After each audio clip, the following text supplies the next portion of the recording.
Oh, mga kabunyog, mga kababayan, flood control projects, mainit ngayon na issue. Oh, kahit panahon na ni PBBM, ni Marcos Jr., hindi na Duterte, pero hindi pa rin nagpatalo si Bongo. Grabe pa rin ang mga projects ni Bongo sa flood control. Yung controversial na Alfrego Builders and Supply, di umano, ito'y isa sa mga kumpanya ng pamilya ni Bongo. Ang daming projects ng flood control sa Davao City at sa Davao Region, Region. Oh, sa Davao del Sur, sa Kalinan District, Davao City. 86,500,783. Sa ano naman, Davao City rin. Alfrego Builder Supply na naman, 48,866,000. Gayon din again, sa Davao City, Davao del Sur na naman, Abu Construction at Alfredo Builders and Supply, 96,498,666. So ilan lang yan sa mga nakuhang proyekto ng Alfrego Builders and Supply na di umano'y kumpanya sa construction na pag-aari ng pamilya ni Bongo. Hindi, ano? Yan nga ang puntuhan natin, mga kabunyog, mga kababayan. Noong 2018, nagkaroon ng pananaliksik ang PCIJ, ang Philippine Center for Investigative Journalism. Ang title nito, sinulat ni Malu Mangahas. Magaling to mag-research si Malu Mangahas. Firms of Bongo Kin, top contractors. Many joint ventures o JVs delayed projects in Davao. To this lucky set of top contractors in Davao region belong two entities owned by the father and the half-brother of Special Assistant to the President, Christopher Lawrence Bong Tisorugo, CLTG Builders and Alfrego Builders and Supply. So nakita nyo? Ayon sa pagre-research ni Malu Mangahas ng Philippine Center for Investigative Journalism, noong sinulat niya itong article na to September 6, 2018, may dalawang malalaking construction companies, CLTG Builders at Alfrego Builders and Supply. Itong CLTG, sa initial pa lang, CLTG, Christopher Lawrence Tisorugo. Ito yung kinasuhan ni Trillanes ng plunder, sila Bongo sa sila Duterte, kasi karamihan ng mga napakalaki bilyon-bilyon na projects, 6 billion yata, sa Davao at sa sa Pilipinas nung maging presidente si Duterte, itong CLTG na ito ang nakakuha. Kaya very controversial na ito. Ito yung may kasong plunder. Pero ngayon, dahil mainit ang issue ng flood control, hindi na panahon ni Duterte, panahon na ng Marcos, di dapat 2023 at 2024, may ilang mga projects dito. Ito completion date, 11/06/2024, 10/02/2024, 1/04/2024, 10/06/2023, 8/21/2023. So mga 2023 at 2024 projects ito. Panahon na ni PBBM.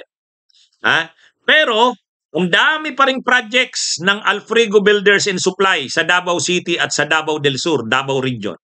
Ito tingnan nyo. Example, construction of concrete revetment along Talomo River, Baliti Section, Kalinan District, Davao City sa Davao del Sur. Contractor, Alfrego Builders and Supply, 86,513,783. 11/06/2024. So Marcos na ito. Pero namamayagpag pa rin si Bongo, pamilya niya. Construction of concrete revetment along Talomo River, Los Amigos Section, Davao City, Davao del Sur, Alfrego Builders na naman. 48,866,414. Completion date, 10/02/2024. So mga Marcos na ito, Construction of concrete revetment along Davao River, Pangyan Section, Davao City, Abu Construction and Alfrego Builders and Supply. 96,498,666. Completion date, 1/04/2024. Construction of concrete revetment along Talomo River, Los Amigos Section, Davao City, Davao del Sur, Alfrego Builders and Supply na naman, 47,647,054. Completion date, 10/06/2023. So ito, construction of concrete along Talomo, paulit-ulit na project, Davao del Sur, Alfrego na naman, 47,696,875. Completion date, 8/21/2023. So nakikita natin dito na kahit panahon na ni PBBM, administrasyon na ng Marcos mula 22, itong mga projects na ito, ang completion date 23-24. Pero ganyan pa rin si Bongo. Kaya nga, kahit dun sa insertions ni Chis Escudero na 142.7 billion, may nakalagay na initial. For the projects care of Senator Bongo. Wow, ang tindi, ano? Ang tindi ni Bongo. Ang tindi ni Bongo. Tahimik lang yan. Tahimik lang yan. Kaya makikita natin, kahit itong mga ni Duterte, namamayagpag pa rin. Grabe pa rin ang mga proyekto kahit sa panahon na ni PBBM. Lalo na ngayon, Senate President si Chis Escudero. At ang inasahan ni Chis na malaking suporta para maging Senate President siya, itong Pro Duterte Bloc. Kaya sigurado ang sukli dito ng mga proyekto, grabe, ano?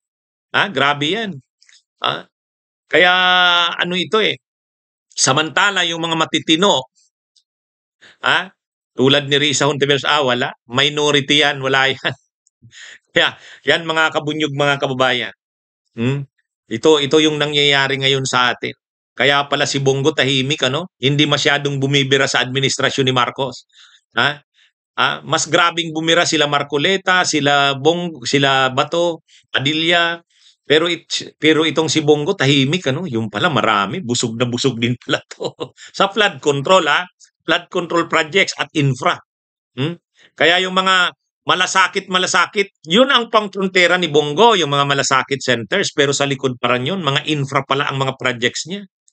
Dahil controversial ang flood control projects, anong sabi ni Sabi ni Joel Villanueva, wala akong alam na senador na mayroong koneksyon sa flood control projects. Wala. Sa investigasyon ni Malumangahas ng Philippine Center for Investigative Journalism, 2 ang malaking construction companies ng pamilya ni Bongo. Si LTG at saka yung Alfrego. Yung Alfrego, pinakita natin ang daming projects na hawak.